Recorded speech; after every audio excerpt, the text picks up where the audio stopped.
Bonjour et bienvenue sur le podcast Meet Your Inspiration.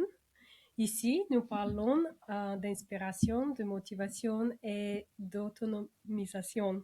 Nos invités sont des personnes ordinaires, devenues extraordinaires et en partageant leur histoire, nous souhaitons vous inspirer à devenir la personne que vous voulez être et aller au-delà de vos rêves. Bonjour, Patrick Tordeur. Bonjour. Nous sommes très heureux d'accueillir Patrick aujourd'hui. How was that? That's so lovely. Thank you. And just in case you think you've tuned into the wrong channel, you haven't. It's still Meet Your Inspiration podcast, but we decided to start a little bit different and me to remember a little bit the French and mostly my accent. So I think it's still there That a was little lovely. bit. I was very honoured for you to do that. Thank you very much for coming and finding time for us. You're very welcome. How are you? How is life at the moment? Life at the moment is really fantastic. It's taken everything for me not to just go, I'm doing this, I'm doing this, I'm doing this. I'm very excited about everything that's happening right now and in the next few weeks. I just wanted to say thank you so much to the two of you for starting that in French. That always makes anyone who makes a bit of an effort in another language, I have a real familiarity to, and it really means something to me. So thank you. Well, you're welcome. So first of all, Patrick is involved. He's a serial entrepreneur. He's involved in multiple businesses. Penstock Training. He's the chief marketing officer of the Non-Lead Network, and he's also a mentor for the Ken Foundation. And he's also involved in a few other things, which I'm sure he's about to share with us. So, Patrick, thank you for coming this morning, and thank you so much for going to be willing to be our next guest. So thank you. We need to thank LinkedIn, because thanks to LinkedIn, I don't know, you just appear on my feed, and I just love what you're sharing, what you're talking about. And then we end up being together on 21 to get a charity quiz. We did, yeah. And that was when I told you, this is the guy I connect on LinkedIn. You turn around, you on the table next to us, hi, yeah, whatever. And a few months later, here we are. But this is how the best things happen. So, as Meet Your Inspiration podcast, we'll take you a little bit back in the time, and we'll ask you, what did you decide to do after your secondary school? So I grew up in Belgium. I was born in the UK, but I grew up in Belgium. I was half Belgian, half British, and my parents were both language teachers. So we always appreciate it with the different languages when someone makes an effort. I grew up in Brussels, and the idea was to go to England, having studied in Belgium, go to England and study at university, and go back to Brussels and work in the European Commission, as it was then, the European Union it became. It didn't quite happen like that, but that was the original plan, was just to do different schooling. So I did university in the UK and 1 year in Spain because I was doing Spanish and German as part of my degree in European studies. So then at the end of university, I didn't go back. I didn't go back to Belgium. I ended up staying in the UK, and life went from there. And I did go back to Belgium at one point. I worked in various different companies and traveled the world, and have just had one of the most interesting paths to where I am right now. I think it's interesting. So where do we start? So when you finished, what business did you want to go into? What were you looking at? What really? So originally, I'll take you back to Belgium, because my mum was English speaking, and in Belgium at that time, you had communities who would come in from the UK, from the US, and other big multinationals who had headquarters in Brussels. The only real social contact my mum could have would be through the church. So we went to an international church in Brussels, international Protestant church it was then, and it became an American one. And I would watch all these American people coming in and spending 2-3 years in Belgium. But they would all be president, vice president of these Esso, 3M, Shell, all the big American companies. And they'd be flying around. They'd all have the big houses in and around of Brussels. We were 50 minutes outside of there. And I'd watch them and think, I want to be one of them. I want to do like they're doing. I want to travel the world. I don't want to stay in this small country of Belgium. I'm too much for Belgium, almost. I'll find out later on why, but at that time I just thought I was a bit too lively. And that was the idea then, was just to not stay in one place, to actually go and visit, to expand, and to go into business, whatever business was. Like I said, originally I thought I was going back to the European Commission, the European Union. I ended up working in some very, very different industries. And so what did you study? What was your degree when you finished? So it was dual. It was European Studies, which is so that was at the University of Essex, and that's in Colchester, where I was born. Okay. Weirdly, so I was born in Essex. I'm the only Belgian Essex boy you'll find. I can drink like a Belgian, but I talk like an Essex boy. So a bit of that. So I studied European Studies, which was a combination of history, sociology, politics, so various different fields, with Spanish and German. So it was a real language and European. There wasn't much business. It was more in terms of understanding how cultures working together, and what had brought us to the path of, at that point, it was around the time of Maastricht treaties and so on. Yep. I thought everyone loved Europe. I thought everyone loved being part of it. So when I got to the UK, I realised that wasn't the case. But I thought, growing up in Brussels, everyone would go, "This is great." Especially in the heart of where everything's happening. So when you said you traveled the world, where the work took you, have you been to US to work? Or? So I've been to many, many countries. So what happened was I started, I sort of fell into teaching after university, because I wasn't very mature. I was someone who just enjoyed having fun a bit too much. I enjoyed being very loud and very just, let's go and party. And then I met someone at university, and she sort of grounded me. She ended up being my first wife. And I didn't have a job. I didn't know what to do. So I looked at my parents and I thought, well, they're both teachers. I speak a few languages. I should be a language teacher. Easily done. So I did that for a few years. And then I realised I was saying to Richard, I felt like I was selling the idea of learning languages rather than actually enjoying the teaching of teenagers the languages. And I've always taught languages to adults throughout my lifetime afterwards, because I feel that adults have a need for it and have a desire for it, and they're not pushed into learning something because they have to. So they come back to it in a very different way.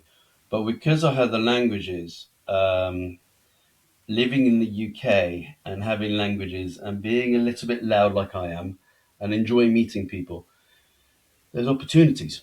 There's massive opportunities, because it's not something that many other people have. So when I finished doing the languages, I realised no one was going to give a teacher a sales job. It's not really a normal transition. So I set up my own company. The very first company I set up, which is a tuition company called Patrick Tuition, because it went with my first name, middle name, and surname. So I thought, oh, that's very clever. It wasn't, but I thought it was. And then I was just training people, languages, people who would want to move to France to go and live there, or who were doing it for work, Spanish, German. I was teaching various different languages, very exciting. And then someone saw me and said, well, you should come and have a look, because you want to do sell. There's no better way to sell than to do one-to-one selling. So I ended up being, unbelievably, a mortgage advisor for a year. Wow. Okay. So I went from being a teacher to a mortgage advisor. There's a list. And as a mortgage advisor, I absolutely loved it. But you're talking the period of Northern Rock, and the period of mortgage advisors were being told and encouraged to sell mortgages that weren't particularly great for The New clients. people take them on. Yeah. Yeah. So you'd end up in debt before you'd ever started, but in debt compared to what your property was worth. I didn't like that. So that wasn't right for me, but I did it for a year. And then I was headhunted, and I've been headhunted a few times because I just talk to people. And eventually people find you. And that's when the traveling started. So I worked for an amazing company called Automotive Distributors Limited, ADL, and they had a brand called Blueprint, and it was automotive spare parts. They were based down in Marden, just south of Maidstone. Yep. And they were setting up something they called the European Business Unit, EBU. And they needed people who didn't necessarily know anything about car parts, but who spoke languages. Yeah. And an amazing guy there who became a very close friend at the time, Kevin. He went through a recruitment consultant who contacted me. I ended up meeting him for a job interview on a Friday afternoon in a pub.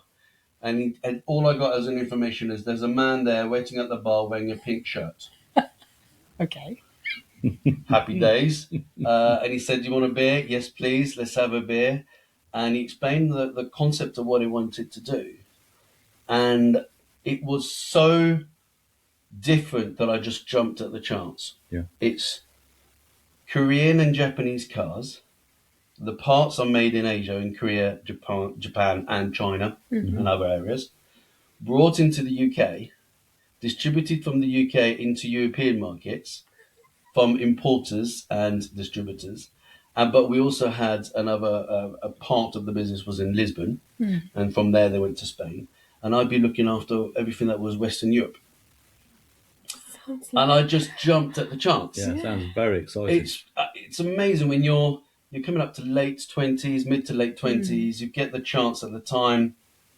I had a couple of young children, but I was able to travel. And for me, it was just incredible because one day I'd be traveling to Belgium, and the next day I'd be going to maybe to Italy, and then I'd be going to Spain, but it was only a small part of Europe for me, and I'd seen some of those traveling as a kid from Belgium. But that was incredible because if we did a trade show, you would end up speaking a number of languages in the same day. Yeah. And I was very lucky because my father would speak French to me, my mother would speak English to me, my grandfather would speak Flemish or Walloon, which is just the weirdest language because it depends where you are. And I would be talking English with my colleagues, but then I had an Italian colleague, Eros. So I'd speak Italian to him a little bit. And then I'd have clients coming onto the stand who might be Spanish, so I'd be speaking Spanish. And then I started learning Portuguese. And then you might have a German distributor. And it just the languages just But were it's used all the awesome time. because you've had this from the early age. And as long as you keep, I can tell you because I'm coming from a bit like, I know few, of course, during the time some you forget because you don't practice. But one thing my granddad was saying, languages open doors. And you now listening your stories exactly what a great opportunity to fit just basically because you speak different languages. It was taking the opportunity that was there and thinking, can I do something here with languages? And I thought, absolutely. I was, unfortunately, there's a positive side, which is you're then going to be the export person. You're going to be the person who's going to develop countries. The downside is if there's anything on a domestic side, you're not going to be considered because your skills and your experience is abroad. And it's very unique as well. It's normally very unique in a team that someone who's got 2, 3, 4, 5 or more languages is even more But rare. how he said, because when you know quite few from the same family, let's say, it's quite easy to start speaking other languages. So I had studied Latin at school, and obviously spoke French. So I did French, Latin, but you don't really use Latin. But it allows you to learn Spanish. And then I picked up Italian and Portuguese, and you can understand Romanian because it's the same family. Romanche has got elements of it as well. So you really, as you say, you pick up one language, it helps you understand other ones. The difficulty is after a couple of bottles of wine to remember which language you are speaking. And that has... Just carry on whatever you feel fantastic and make the Exactly. other ones the question. You're wondering, am I boring or am I just speaking in a different language and they don't understand me? Yeah. So I learned very quickly about non-verbal communication. I learned very quickly about making sure that people would understand what I was saying, and I was, if I was saying, and I later on in life I ended up training that because it's an important skill to have. I want to ask you here on this point, because you said before, obviously you study about the cultures in university. Talking about languages in different places, we know that these are different cultures as well. That this help you as well in the job, because in one country they understand some specific reactions or way in one way, in another country will be different. So I assume it's quite important part as well. I think that's actually been the defining element of who I am. It's I like to communicate with people from different cultures and different languages. And it's actually quite fascinating where people come from, their experiences, and how that shapes their industry they're working in or the way they approach business and life and fun. The next job I had there, when I was working at ADL, the chairman said to me, be so good that your clients will want to give you a job. And unfortunately, he passed away last year. And that was in itself such an incredible company. We all still stay in contact with each other because he really wanted us all to do our best and to grow. He knew we might not stay there, but we had such a work culture that other companies would come in and look at us as employees. My client offered me a job. And my client was a big French distributor of car parts as well, Japanese, Korean. So that gave me even more complicated. But the cultural element started really working there because I was then working for a French company, living in the UK as a Belgian, selling Japanese and Korean parts to Norway, to Tunisia, to Russia, to all of these other countries. So when everyone would ask me, what do you do? I'd go, sit down. I need 5 to I'll 10 explain. minutes. But to explain the French culture of the people I was working with to a Norwegian company who would be working as their franchisee, and then to go from there and set up a warehouse and office in Barcelona and a desk for myself. So I had 3 offices at that time: Northern France, UK, and Barcelona. I was flying around between those and my clients everywhere. You then find yourself explaining the culture of the client to your employers or your employers to the client, and both of them to the suppliers in Japan, because I was lucky enough to go to Japan to meet the suppliers and to meet our buying team over there. And then you end up in places like Russia and you think, okay, I've now got to learn a new culture myself, a language I don't speak, and have someone interpreting for me. And that's when I really pushed trying to understand the body language, which is extremely difficult because when you look at Slavic and sort of very held back communication as opposed to Mediterranean, where you know someone's unhappy very quickly. They're very expressive. Oh yeah. Or even in emails, capital letters, 5 exclamation marks. And so I'd have my English or French bosses or colleagues look at an email and go, why is our Italian distributor so angry? Everything's bold, capital letters and 5 exclamation marks. I'd go, no, they're fine. They just highlight that it's important. It's important, yeah. And they'd all be going, we've got a massive problem. No, we're all right. I'm laughing because I was sharing with Richard, because in my job I was doing things like that. When I want to bring to senior people attention to something, I would always write this way. And when I share in a conversation with Richard, his face was frozen and he looked at me and he said, you can't do that. And I was like, why I can't do it? He said, that's But you're rude. You're shouting. And I was like, I'm not shouting to the director at all. It's just like, but it's interesting over there. They did, maybe because they knew me as a personality. I don't think they ever took it as a shouting, but it's interesting. No one didn't come and tell me what to do. And when he told me, then I definitely changed it, the way how I do. But I'm laughing now because I never knew. For me, it was if you want to highlight something that it's important, you do it this way. But yeah, when I heard what is here, it was like, oops. It's So it's funny. very, very, You yeah. have to explain it to people. I mean, I have so many stories that I've ended up.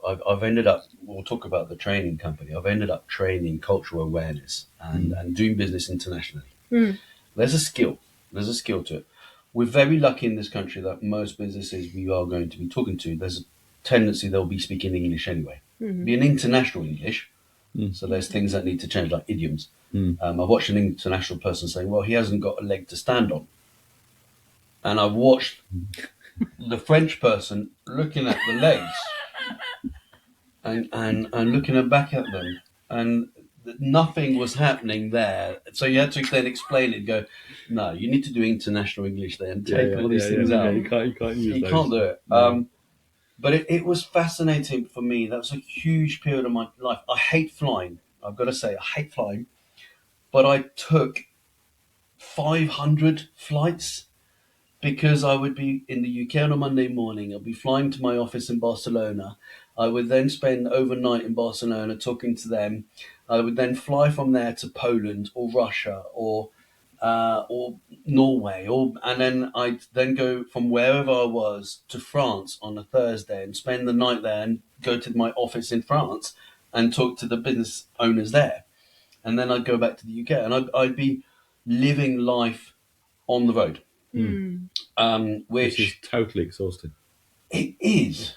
It really is. I learnt to try and find ways of making things easier. So one of the things that I tried to do was go to. This is internet's coming through, but it's not yet as it's not on my phones. So you would try and book to go into the Holiday Inn, for example, and you go to a Holiday Inn and you go to one in Prague, and then you go to one in Rome, and you wake up in the morning and go, I have no idea where I am. This room could be anywhere. I go down for breakfast and it's an international breakfast.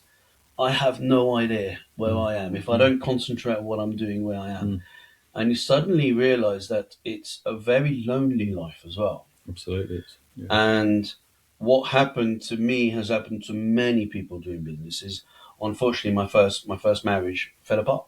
And a lot of people who end up doing international business and are divorced because it's such a demanding, pressured, highly focused environment where you have to be extremely selfish at times. And there's no routine. No routine. That's the difficulty. There's no routine whatsoever. And I mean, I've fluctuated my weight, but I would be out wined and dined by clients, and then I'd come back. And my wife at the time, my second wife as well, would say, "Well, I've been waiting for you a week." So we'd then start eating and drinking at the weekend, and I'd end up ballooning. So you realise that you're not putting your health in the right place. But then something happened that completely changed my career. So I was mid-30s at this point, literally flying all over the world. I'd gone to Japan, I'd gone to Northern Africa, I'd gone all over Europe. I could tick off all the countries. I didn't see them. You'd see the hotel, you'd see the airport, you'd see the meeting rooms, you'd see the restaurants. I learned to give myself a bit of time, so I'd fly the day before and then see the city a bit. Otherwise, it would just be too much. I had a young child, and unfortunately at that time, my second wife had a really difficult diagnosis. So she ended up with cancer, and although my employers were extremely supportive, they really were wanting me to spend as much time as I could. My job was all about flying around.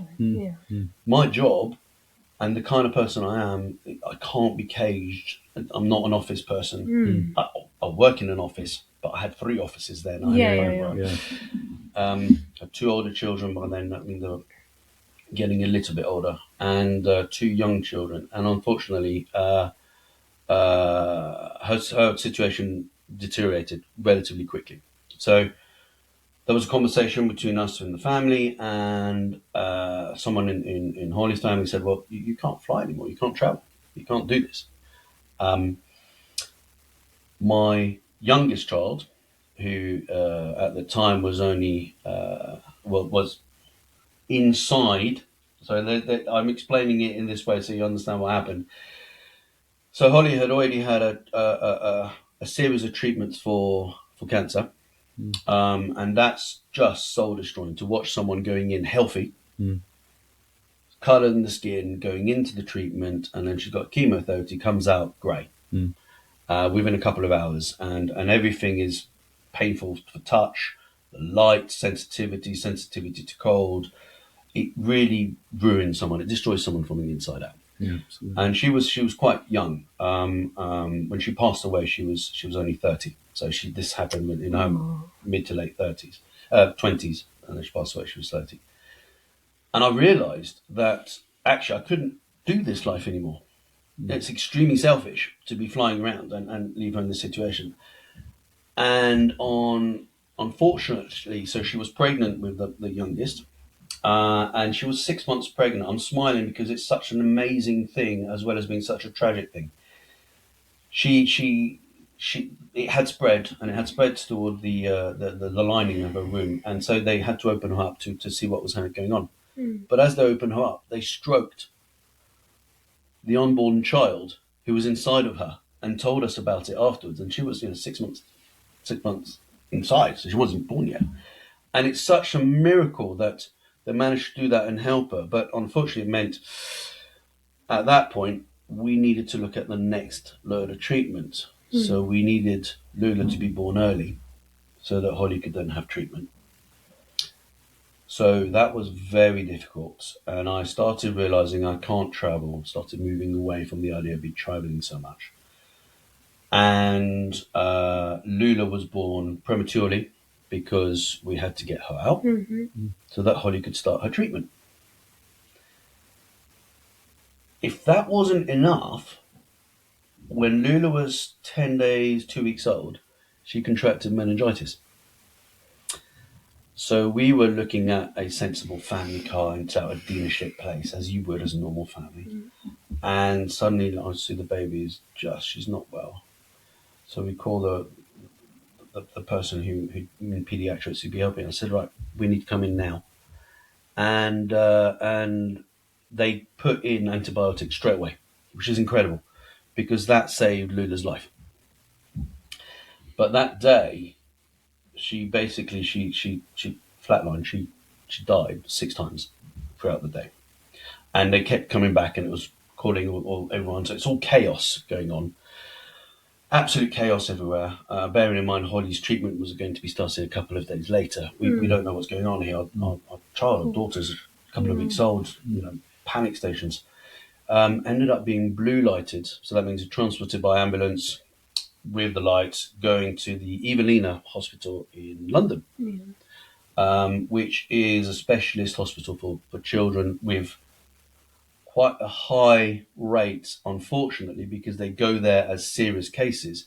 So there's a serious chance that they might not make it. So while we were there with her, and they have the most incredible support technology. She had like a cot bed with everything to hand. You had the oxygen there, you had water, you had all sorts of different plugs. It was like watching the best technology you could have for your child. So you knew that whatever they needed was there. And this was all in the ambulance. So this is after the ambulance out of the hospital. And then, but unfortunately, you see children arriving and passing away because they're at that stage. So it's quite a traumatic place to be. And, given a 50-50 chance. Tubes everywhere. You just don't see your child anymore. It's just ridiculous. And Holly decided at that point, I'm not going to go ahead with the treatment. I want to be here. I want to be with her. I want I don't want to experience what I had experienced with the treatment and changing me as a life. I will just do what we need to do. and I want to be here with my child, but it's a really horrible situation to be in, and she had disintegrate. Yeah, absolutely. So all of this is going on whilst I'm still supposed to be travelling around the world. That was the time when I decided. So I've been a mortgage advisor, a teacher, a mortgage advisor. I travel the world, and I'm in my mid-30s, and I've got a few children. I've already had one divorce, and I'm with Holly. And she says, "Well, my dream is I want to have a pub." Holly's. That was the Holly. face I did. Yeah. Yeah. Was that Holly's? This is Holly. Yeah. So this is my second yes. wife. So Yeah. her Her dream dream was to have a pub. Now, I had worked in a pub when I was 20 for about 2 hours, and I got told that's no good because I was chatting away to people, and it was a busy pub in Folkestone. No one was getting a drink. No one was getting a drink, no experience whatsoever. I've not poured a pint, literally. I only did like shots and things like that.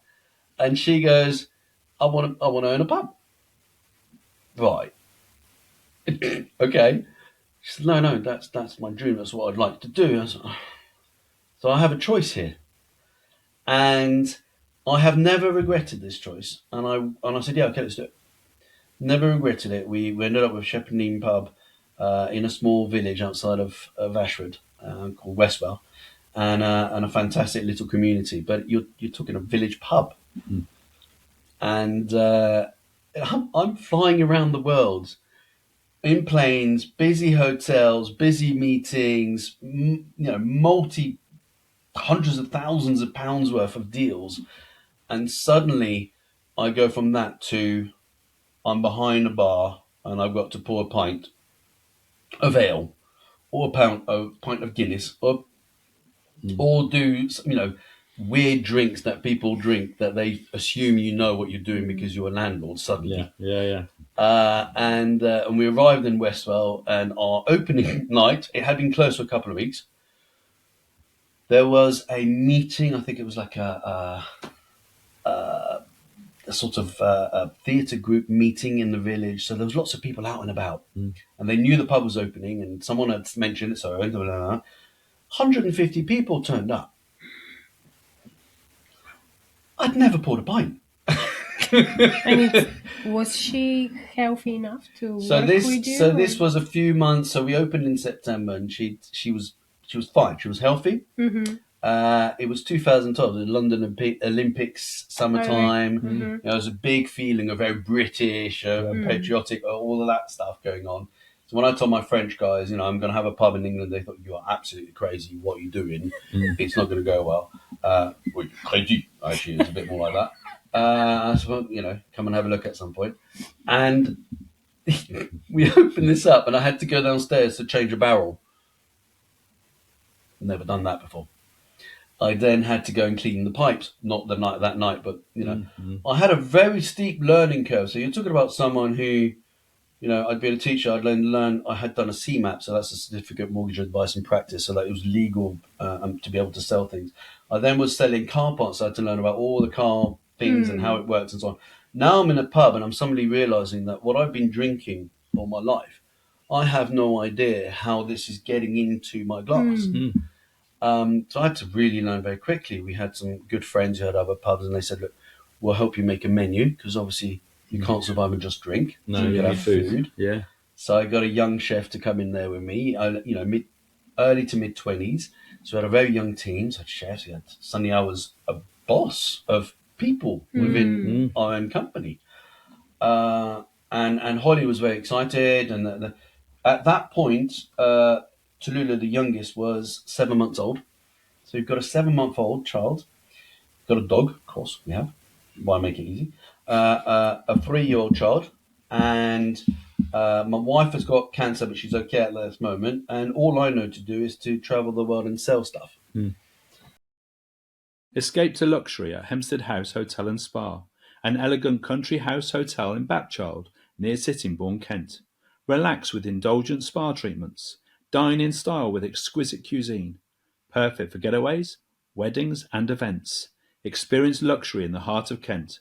Book your stay today. Be the first to discover Kent's best events all in one free app.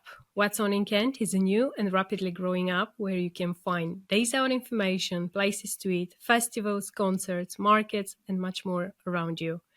Just with few clicks on your phone or computer, you can stay updated with real-time info and explore events across Kent. Don't even think twice. Just download. It's free. So weirdly, it worked well. It was really good. So we had 6 weeks of it just being the most incredible atmosphere, environment. I brought into it my love of cultures. Mm. So we had a Belgian night.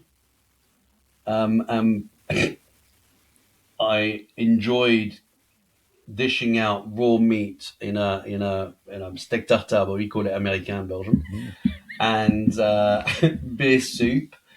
And the most bizarre things is obviously I did snails, which I cooked from scratch. Wow. So traditional style. So they were still alive when I got them. My chef refused to have anything to do with the evening. He just walked out. He said, "I'm not cooking that. You're nuts." We had various different other evenings. So Thai food. We had African, Western African food from the influence of my parents. All sorts of stuff. And you suddenly were part of a community. Mm. And I even had time to go and I've always been a footballer, and this is an important bit in a while. But at that point, I joined a local football team because I played to a good level in Belgium, and then I played at university, and then I played at a good level, so early 20s. But I had to with life, couldn't really do that. But I played, as and when I played at university in Spain and all sorts of stuff. And I found a local team at that point, but it was down to Sunday league as it was. So it's non-professional or not paid for, and started being part of a community. And that's where the next chapter starts, basically. But I bet the pub did really well, because I bet, like, with your conversation and the way you were talking to people, I bet it was He's a good born community. for landlords. Yeah, absolutely. Just imagine to walk in a pub and Yeah, you'll be man. welcomed by someone with such a smile. Yeah, Give you Patrick's this there, and like, that. just chatting away to you, and you wouldn't leave. You'd be there all night. It'd be we great. love it. Well, that's Have another one, please. exactly what happened. And well, I loved that life. I loved it because it's so social. But we lived in the pub. So we lived upstairs. So you have people coming into your lounge. And if you want to have a life and own a pub and be a landlord or landlady, go for it. But don't expect to make money out of it. I lost a lot of money whilst doing that. And you also don't really have any privacy, especially if you live in there and then you're in a village. You're in the goldfish bowl. People go to you to have connections and conversations and gossip and all sorts of life outside. Coronation Street and EastEnders is happening in my lounge. Yeah. And then, unfortunately, as Holly's 30th, it was her 30th, and we found out at that point that the cancer had turned into terminal, and it had turned to a stage where it was much more advanced. And we knew that was the last Christmas. So, what was a superb celebration and something that she really wanted to do. And we had the local community. We were in the village pub, so you had the shoot. So you had people coming in and drinking stupid amounts of port and stupid amounts of alcohol. And you think these people are in charge of guns. That's not a good idea. And you had big money coming in for those events. And the biggest one that was going to be Christmas Day, because we were going to have lots of people in this pub and 100 people and so on. And she just went, no, this is going to be my last Christmas. I just want my friends and my family to be there. So we shut it. And then I cooked for everyone. And that's when I realised I could start cooking for more than a small amount of people. Yeah. And, you lose all the money that you would have made because you would have had lots of clients coming in. And then you're putting on a feast for your family. So you're spending. It's gone from black to all the way into the red. And then she ended up going into the hospice. So I'm very close to the Pilgrim's Hospice, because they're an incredible support to families and she. I'm going to move on quite quickly, but she passed away in that May time when she was 30. So the youngest was 14 months old. Then was a child who wasn't quite 4 yet, and then my two older children were 10 and 12. And I'm suddenly in charge of a pub. That wasn't my dream. I'm okay at it. I'm enjoying it. But you've got a toddler. You've got a 15, 16-month-old baby. They need me. The people leaving the pubs maybe at midnight. Then you've got to clean it. Then you've got to get up for the suppliers. It's a really hard life. So after a couple of years of having it, I had to just give it back and say, I can't do this anymore. Yeah. It wasn't my dream. Yeah.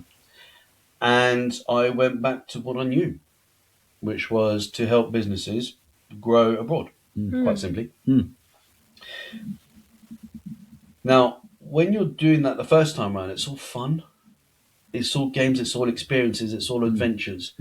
When you've gone through a period like I have, and you then suddenly have to go into adult mode, You've got a lot of responsibilities at the same time, and a lot of things to organise, not just organising work, but organising everything at home as well. Exactly. It's a very different place. You realise that ultimately it's not a game.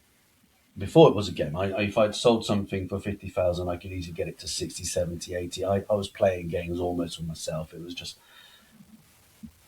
But then you realise that life isn't just about that. Life has got something a lot more serious about it, and you've got to be much more responsible. You've got to look at things.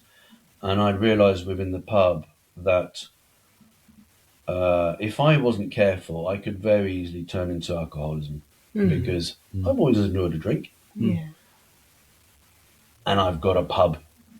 I've got a whole stocked pub. And I made the decision that before going back into it while I was still at the pub, I would never have a drink on my own. So if there was a client there and they offered me a drink, I would have a drink with them. The second I was on my own, I wouldn't touch a drop of alcohol ever. And that kept me just within that border and that sanity element. But I then realised that when I was travelling again and I was working for... I worked for an Italian company based down in New Romney who were doing air conditioning units. I then worked for a British company with a Chinese element down in Dover who were doing aluminium composite, the panels. And I started travelling a bit with them. So my in-laws at the time were a great help because they could look after the children for me. So we worked together. So I worked part-time-ish. I couldn't go full-time on this way.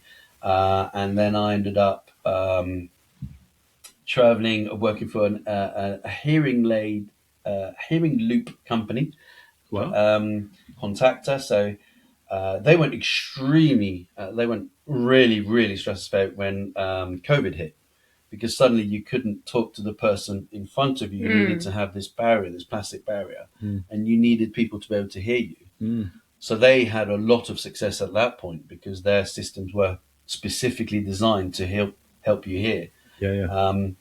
And that was an interesting one to help them develop. And I was doing this more on a fractional basis. I realised I didn't have to do a job maybe full time, or I could do it with them on a short term basis. So it wasn't an investment of years to go. It was a few months at a time. And ended up going back to the company that I had left, the French company called NPS. Or Nippon Pieces. I always had to say Nippon because people go, when you say Nippon Pieces, they look at you and think, have you said a wrong word there? No, Nippon Pieces. And they said, look, we didn't want you to leave in the first place. Do you want to come back? And they said, well, we would like to develop the UK and Ireland. I'd never travelled the UK. So suddenly I can travel the UK, and by that point I'd met someone with whom I decided to be married. So I had a third marriage, and I was able to maybe spend 1 or 2 nights away. She had a couple of daughters as well, so there was that element there, and very exciting times again because I can travel and learn about the cultures within my own country. By now, I've become a lot more English than not. When England play Belgium, I'm still supporting Belgium. But I realised that in a pub full of English people when I shouted yes when Belgium scored. Thank God they were all friends of mine, otherwise I would be in trouble.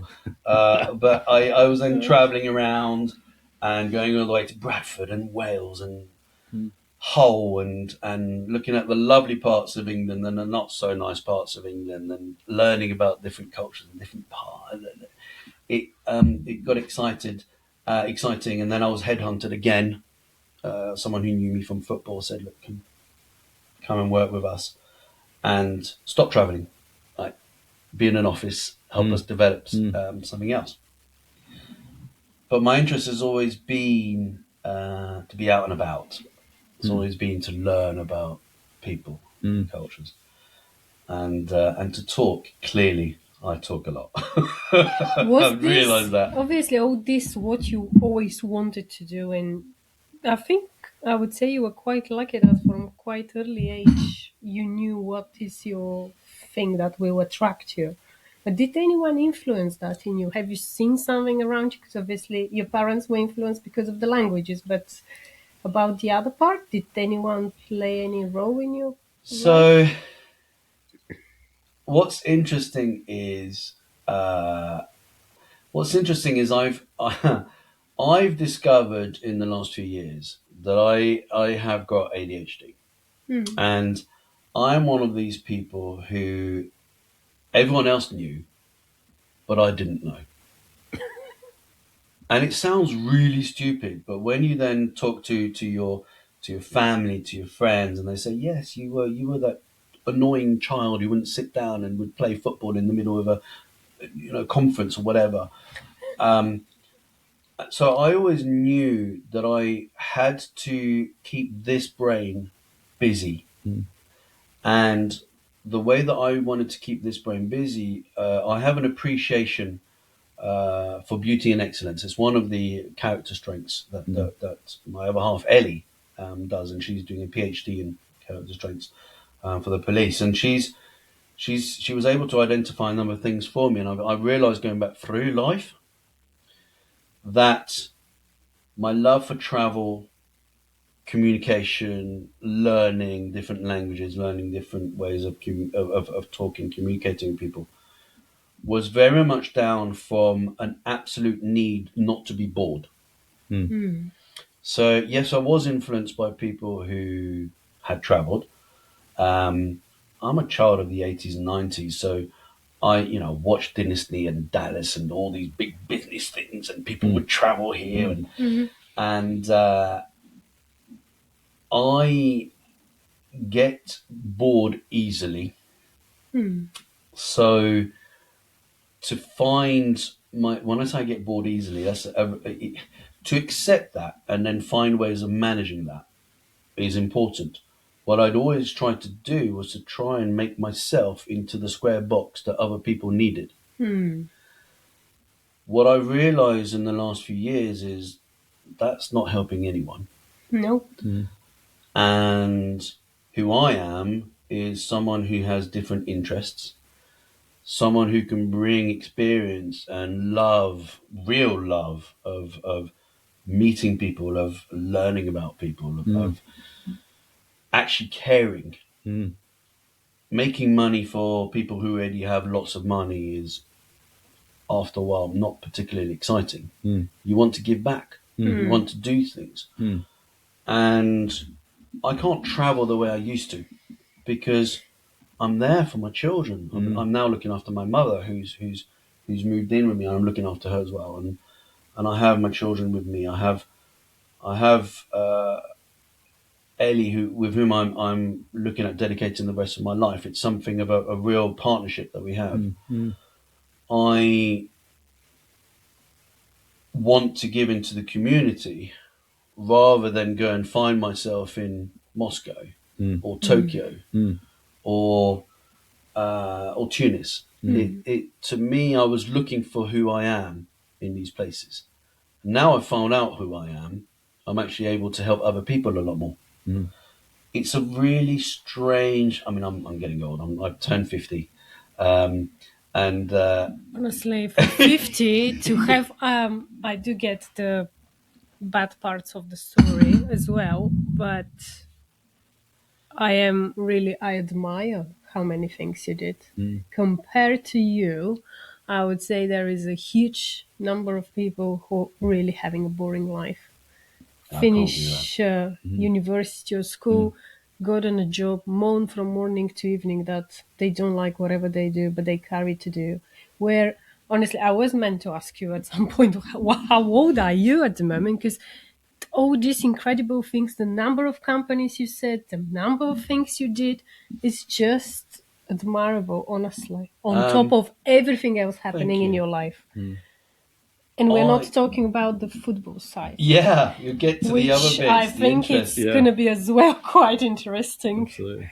So the thing is, when you have what I have, real deep-rooted ADHD, and I'm not talking about the difficulty is because it's now been taken on by influencers and people who are looking at it and almost trying to make a noise as to yes, I have this ADHD. It's almost like a trendy Yeah, thing to every have. second person is saying yes. When you genuinely know and you can relate to someone, I cried when someone told me that right, this is what it is, and you discover this is what you got, and then you can hear other people saying how they are. I actually cried, and I finally later on in life I went to see I would suggest this as an important thing for people to do as well, is I went to see a counsellor, and because I hadn't grieved. I lost, I was mid-30s and I lost my wife. I nearly lost my child to meningitis at that same point. Time. Yeah. I walked in my 40s on my father passed away in his bed. Fine the night before, I'm the person to discover him in the morning. What I did was I took the day off and I went back to work the next day. That's not healthy. That's not okay. That's not right for your well-being. That's what I did then. And I was always the happy, chappy Patrick, always the positive side. But inside is this ADHD brain that's going crazy and someone who's putting their emotions in jars.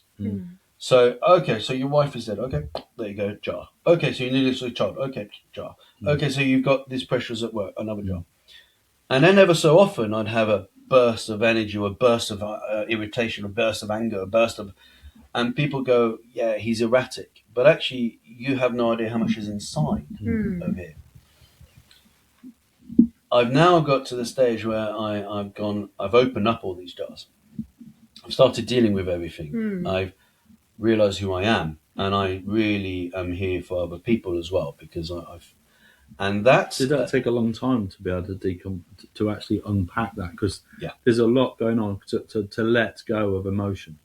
Because to have what seems like no emotion, but like you said, the anxiety inside, and that's driving you crazy at times. And like you don't know how to deal with it, so it's easier just to go out and do something else because it's easy to hide it and you probably that was a big thing to unlock. It's huge because it's very interesting when you travel so much and when you meet so many different people, when you've got a pub, when you're talking, when you're training, because I ended up going into training and building a training company. When you're in front of people, you can put a mask on. And if you're good at it, you can put quite a nice mask. And other people look at you and go, oh, this is someone I can relate to and someone who's... But actually inside, you're needing to deal with these emotions. You're needing to deal with these moments. And if you don't deal with them, eventually they'll turn toxic. They'll turn into a real, almost like a bilious feeling. It's something that is poisonous for you not to deal with them. It takes a lot of time to open up. But what I did when I took on the counselling is I decided that I needed to live. So I made a few decisions a few years ago. I decided that if I kept going with the life that I'd had from the age of 17 to 47, 30 years, I wasn't going to have another 30 years. It was very simple in my head. If I kept going the way that I had been going, I would not be there for my children and my children's children. I wouldn't be able to enjoy my life with my other half, Ellie. I wouldn't be able to then look towards experiences that I would have in my 50s and 60s. So I decided to change my life a little bit. And the first one is, if you're going to go into counselling, you've got to commit to it. And you've got to learn about yourself. That means you're going to face up to some terrible things, because you have the actions that you take today usually are based upon interactions you've had when you were younger, much younger. So the way you act and react to people comes from how you felt as a child with your parents. So I've had to revisit that, which has been very difficult. I've had to revisit the fact that my father he had polio when he was 19 years old, 20 years old. And he was a junior footballer for Belgium. When I started showing qualities of being a football player, rather than encourage me, he encouraged me to a point, and I was good enough to make it, if you say that. But he pushed me towards education, because he knew what it was like if you didn't make it. And very few, even if you're good, and then you get on the football pitch in front of a stadium of people, you might not be good. You might completely freeze. You might have a problem. Yeah. So I had to come to terms and forgive him, because I'd always resented him for me not making it. I've had to look at, I'm someone who enjoys the stage. I would have no problem presenting to 500 people or 5,000 people. It would make no difference to me. But I didn't pursue that career. I didn't go into acting. I didn't go into the stage because I was pushed to go into education. And so I had to come to terms and deal with my resentment towards my parents as to that element of my career. And counselling allows you to do that, provided you put the work in yourself. And as far as I was concerned, if I was going to keep hiding and keep putting things into those jars, it wasn't going to work. So lots of emotions came out very, very quickly. And I started grieving the grief that I didn't do at the time. So that's very difficult for the people around you to see, because suddenly you're this person who's crying at a film when you would never have done that. You're this person who's allowing yourself to show the world what you're interested in. And, he said, well, what a career you've had and what things you've done. I realised that actually I'm not Pat, who is the traveller and meets people and does business. Yeah, that's part of me. But I'm a musician. I love playing the guitar. I'm someone who loves being on stage, so I've started going to improv classes, and I'm part of an improv group. Do you know what? I love football. Right, well, I'm going to be part of a non-league network community and help them set up this business. I want to be part of helping other people. And someone recently in a communication with me said, you'd be a great mentor. I said, yes, please, I'll do it. So I'm now a mentor, part of the Kent Foundation. Yeah. I have found that actually not trying to fit into the box that was expected of me, but actually being me. I'm not this square thing. I'm just an absolute mess. But within that mess is someone who knows how to, I call it an ecosystem. I know how to link the various things. Because that then, we've developed something in the training company called Penstock Training. The concept is productive well-being. And in sporting worlds, it's performance well-being. But productive well-being means if you're going to be productive, that means you're going to be able to do your job properly. Yep. You need to have good time management, project management. You need to be an effective leader. You need to have the ability to do your job properly. Organizational skills, leadership skills, negotiation skills. They're all skills that help you be more productive. Yep. You can be as productive as you want and get up to being a CEO. And I'm now back at C-suite. And I was there in my mid-30s. I saw everything came crashing down, and I've made my own path, and I'm back there again. Yeah. To be able to be that productive person, you also need an element of well-being. The people who crash and burn, or the people who don't enjoy their life, and you find after they retire that just there's nothing there for them. People who don't take care of their well-being at the same time. That's the reverse of the coin for me. And that's where if you could be really good at your job, but if you don't have anything outside of your job, there's something missing. If you don't look after your mental health, if you don't look out for where your stress is coming from, if you don't have a support structure in place there for you, if you're going through bereavement, if you're going through divorce, if you're going through cancer, if you're going through menopause, these are all big changes. Yeah. And on the other hand, you could be as grounded as you want and have the best well-being you can and be as zen and everything chilled. But if you don't produce anything, you're not going to earn anything. No, that's the other point. So it needs to be both ways. It does.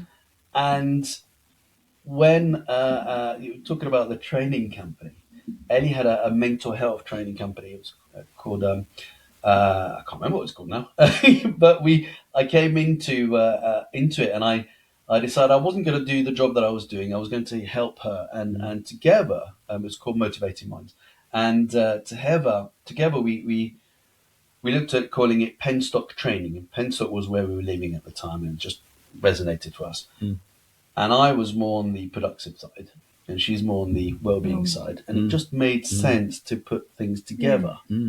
And now that's being offered to sports organisations and clubs because that's my interest.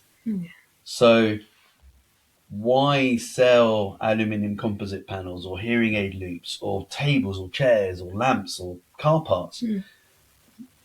Why not actually sell something that I love and I'm passionate about? And why not make people aware?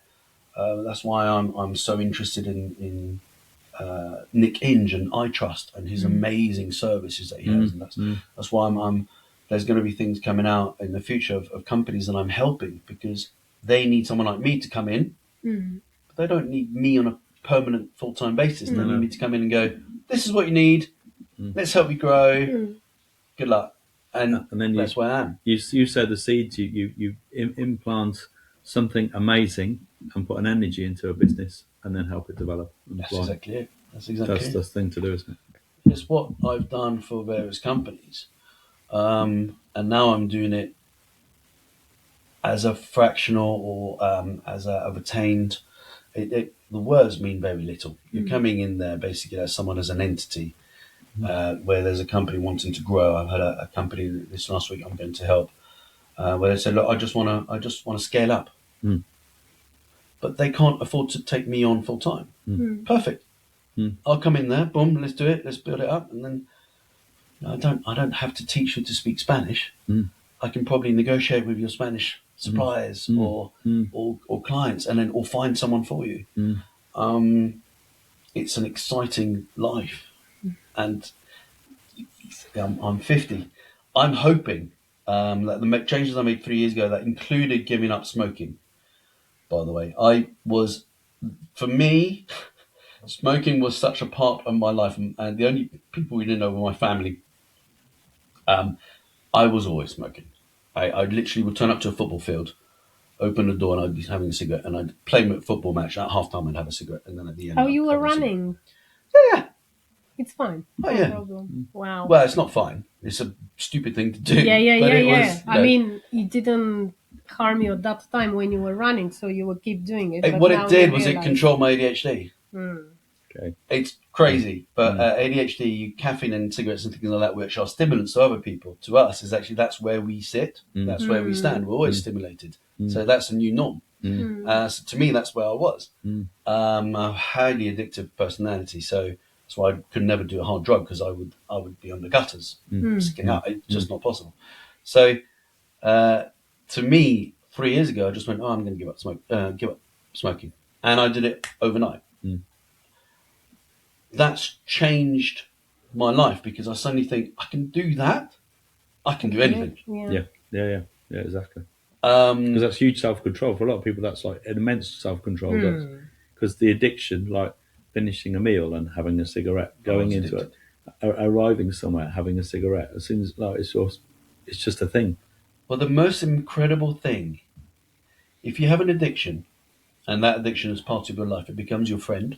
It becomes a companion. And the most ridiculous thing is that I'd smoked before my children were born. So apart from my parents, my longest lasting relationship was with cigarettes. And every single experience that I had in the first year after giving up was a new experience for me, because it was the first time I was experiencing that without cigarettes. Highs and lows. Highs and lows. So you have news that your child has done well at university, or you have news that someone you knew has passed away, or you have news that you're sitting outside of a caravan in the sunshine, having a glass of beer, watching and chatting to people, and you're going, something's missing. And that's the first time you're experiencing that. And you suddenly realise that you didn't know how to experience any of this. And your hands are now doing something different as well. That's why I've got this. That's why I've got this, because I can then fidget and because you need to do something. And I did suddenly realise how much I'm doing all of this stuff, and then pretend I'm doing it like somebody else you might know. If I speak Spanish or French, it goes way worse.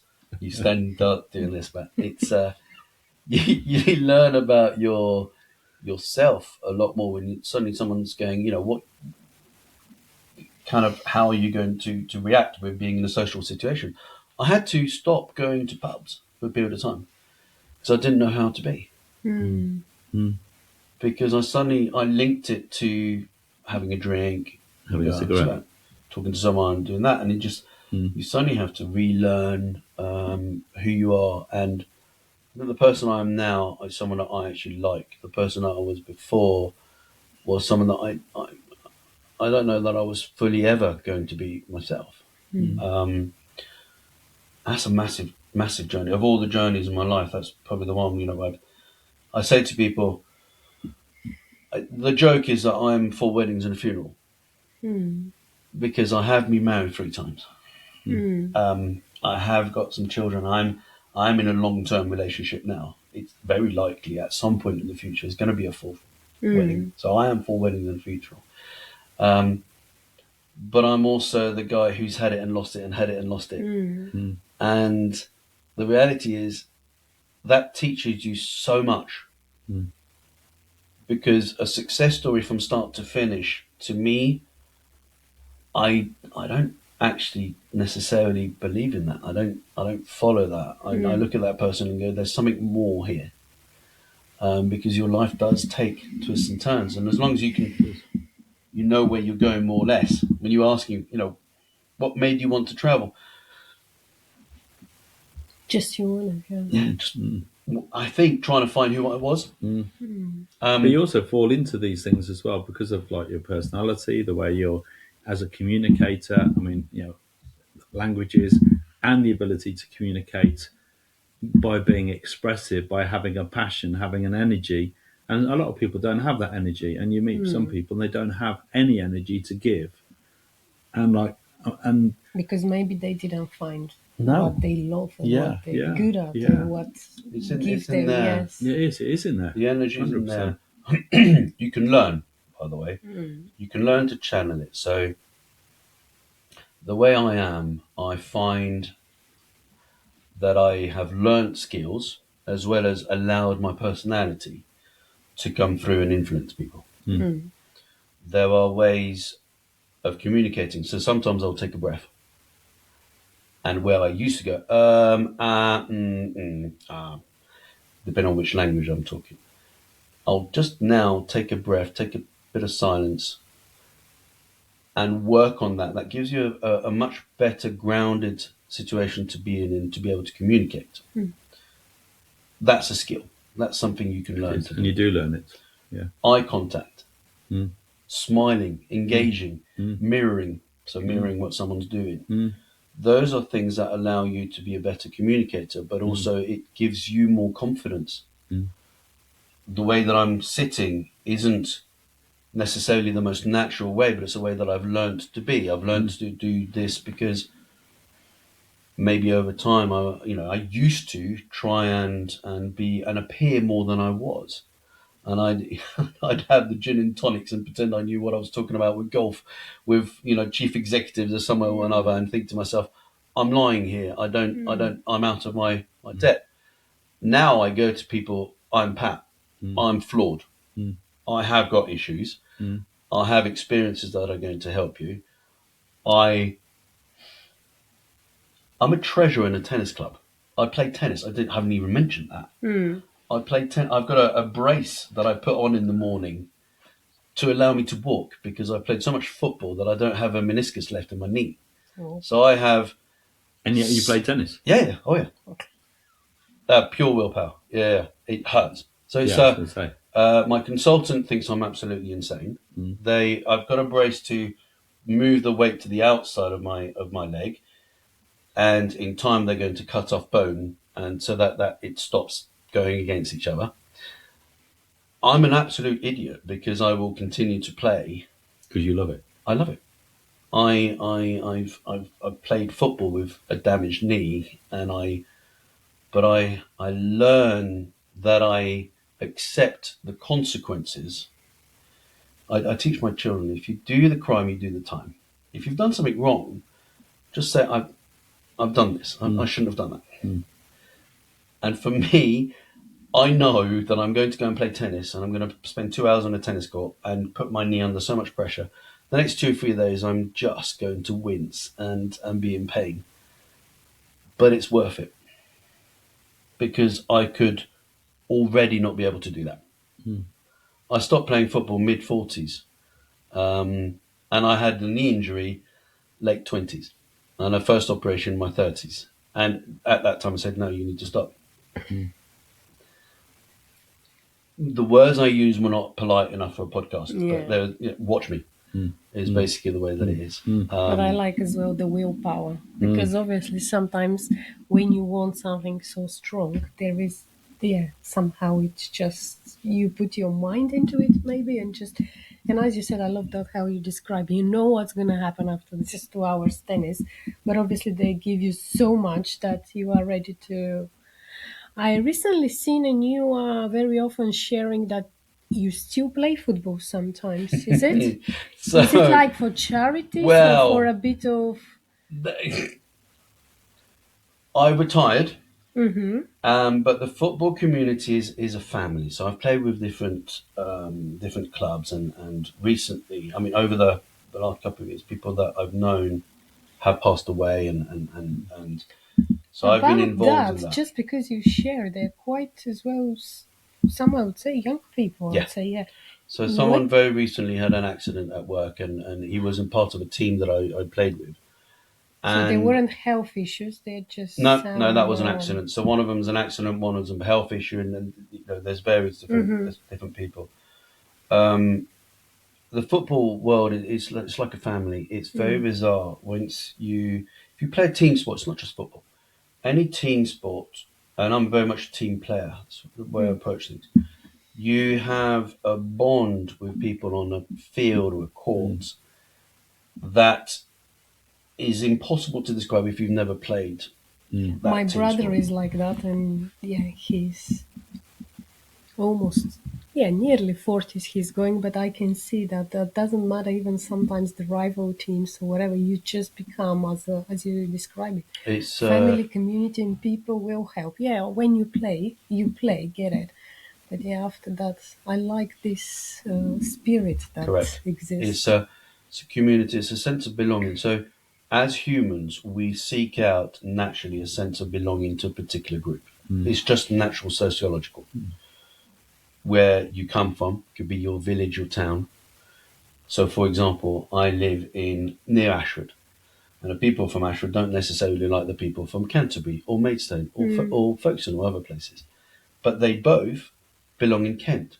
And people from Kent might not necessarily like the people from Essex, but they both belong from England. People from England might not like the people from Wales, but they're both British, and you belong to different groups.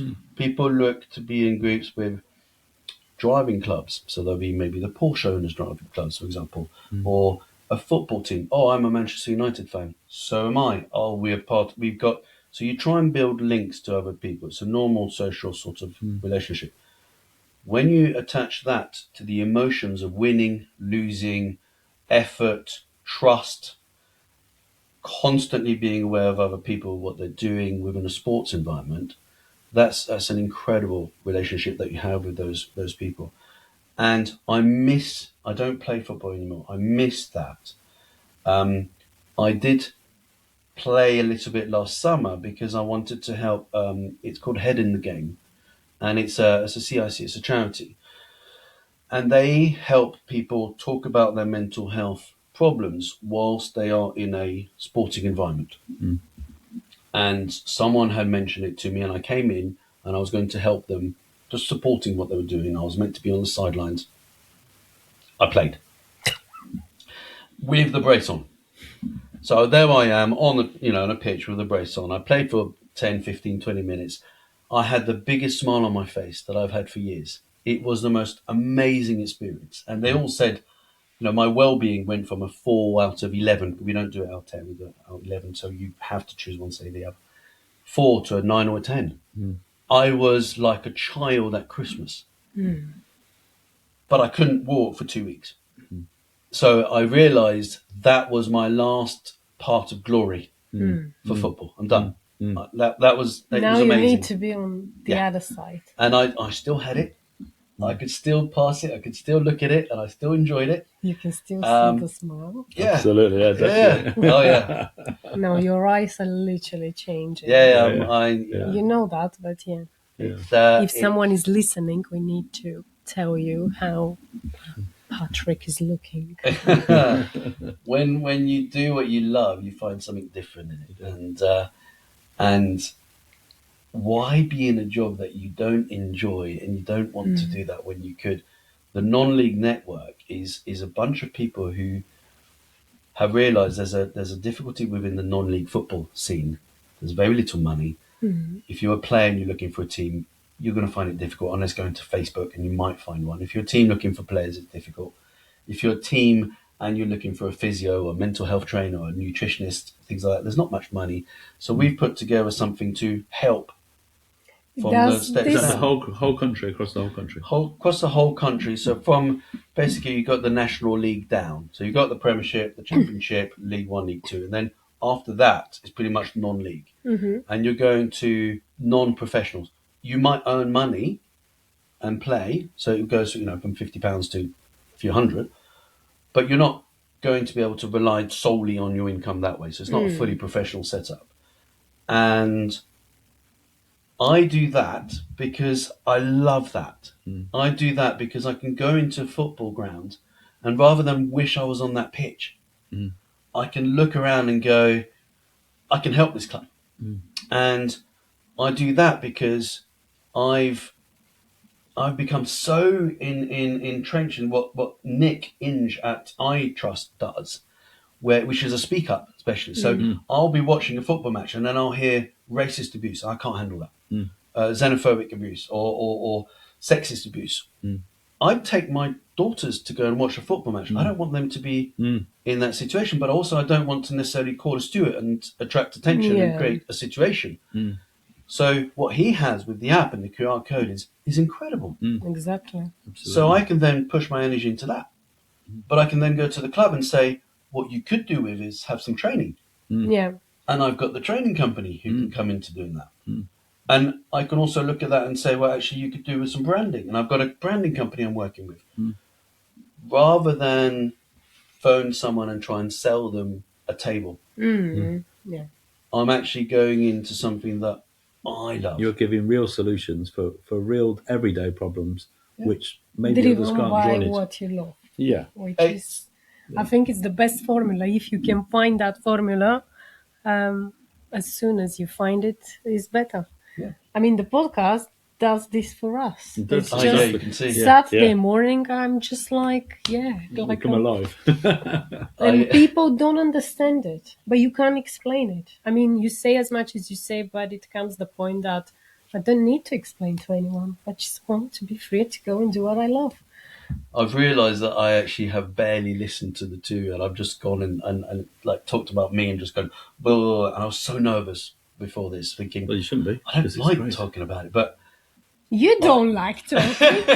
As far as I understand, for the last hour and a half, you said you enjoy it. we've only been going for 10 minutes. Yeah, it was just 15, yeah. Yeah, I hope you've enjoyed the first part. No, but this is definitely I a did warn you. I conversation said that's- you're going to sit down because No, we can't cover everything. But I will tell you one thing. We actually, even this morning, I was speaking with Richard about it. We love feedback. Even this morning, I did ask people share with us, thanks to I Trust, because we Yeah. partner Yeah. with Nick and the platform. But one thing I don't want anyone to come and tell. Not that I don't want. Everybody are happy to say whatever they want, but this is what I love on this podcast. To leave it as it is. People are just free, come, share, speak, and there is no limit of the time, or there is no limit what we're going to say or how we're going to say. We just need to be ourselves, and I think this makes our guests as well feeling very comfortable. And we can carry on as I change. My personality was hugely influenced by my guest, our guest. Sorry, Absolutely. Well, it does change Hugely. because every week, out of everyone who sits in the chair, we're learning. We're learning different skills: communication, leadership, mentoring, getting through difficult points. And one of the, and nobody's life is It's just the this same. perfect straight line, No. because it isn't. And lots of people end up at a dead end, and they get to a point and that how we're going to deal with this.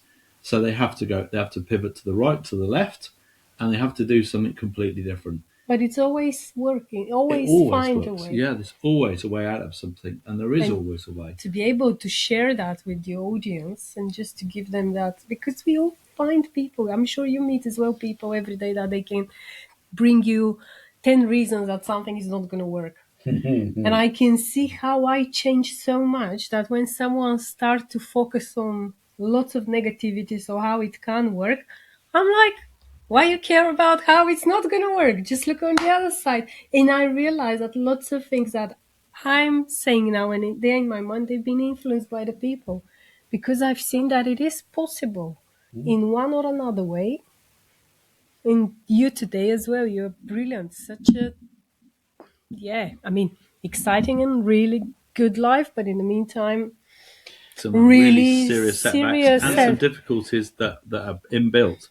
And even the inbuilt difficulties you overcome by dealing with a situation and working through it and using your energy in the best way for you.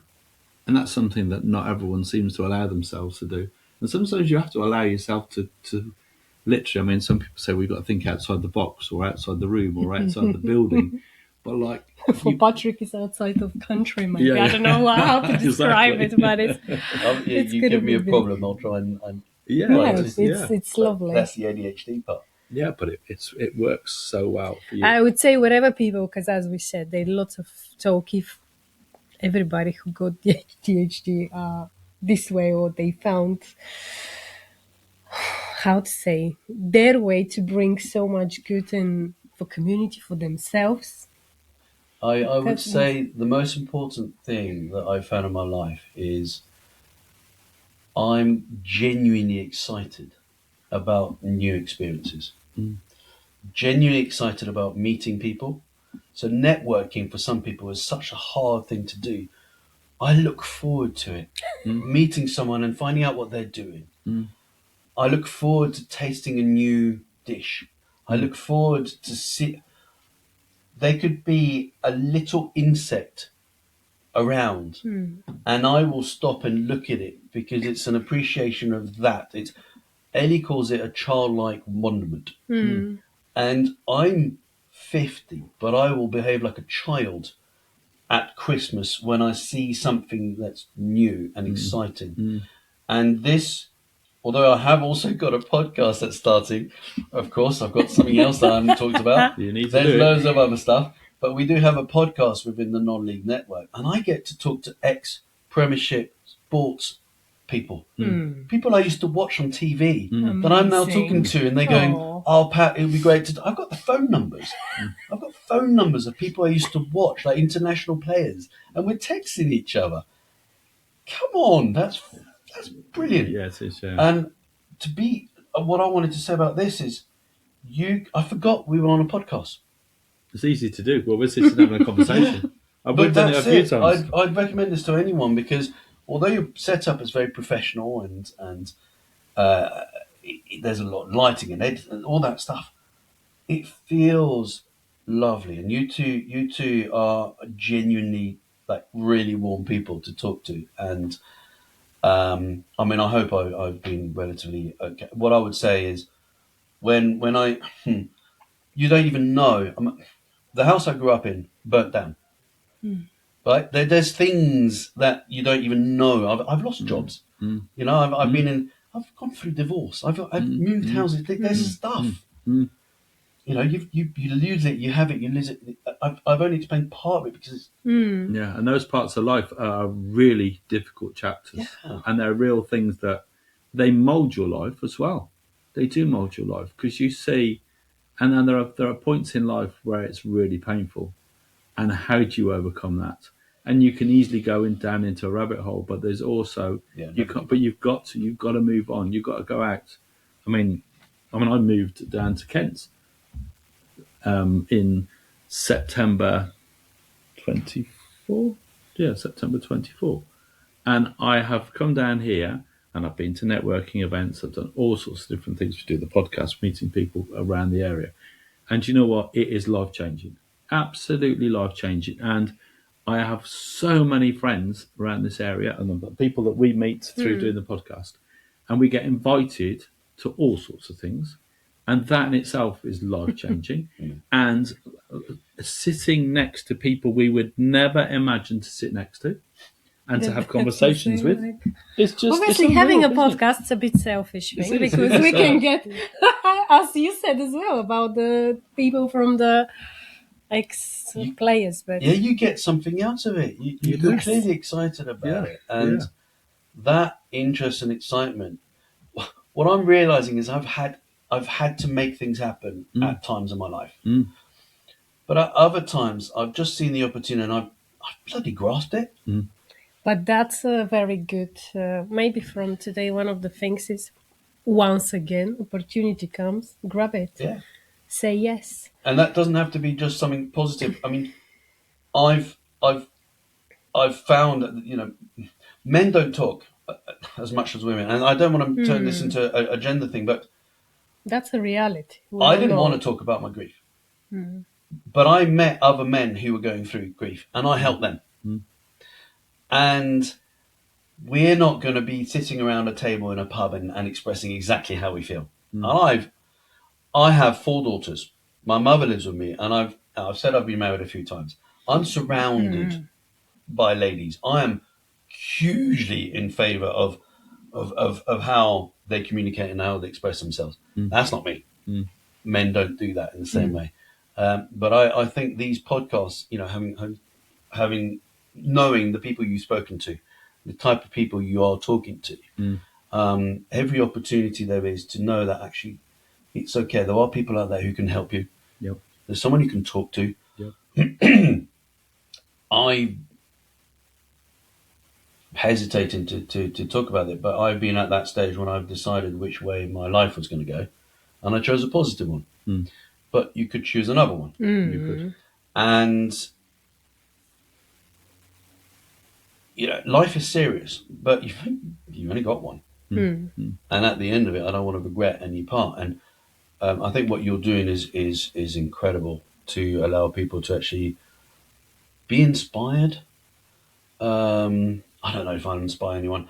I hope I inspire at least one person to talk to someone if they need help. That's very important. I hope that I inspire someone to actually learn a language so they can go and travel. Or they don't even have to learn the language, but want to learn about different cultures. Yep.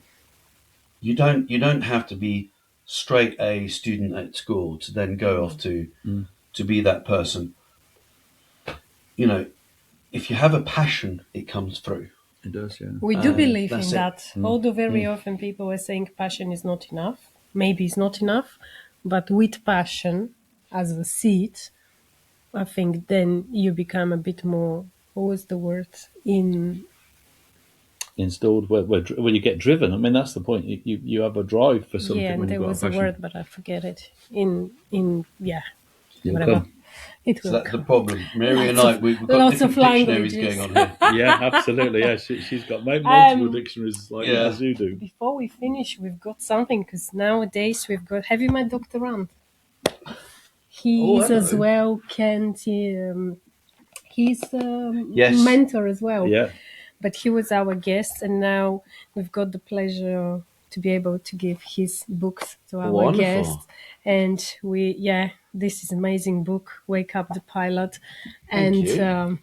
We wish you... it's really cool because it's really chatty. As we're chatty, The book is between us, amazing, very and easily. the style is really chatty, and it's really cool. It's very cool. I love that. Thank you very much. Yeah. And a small...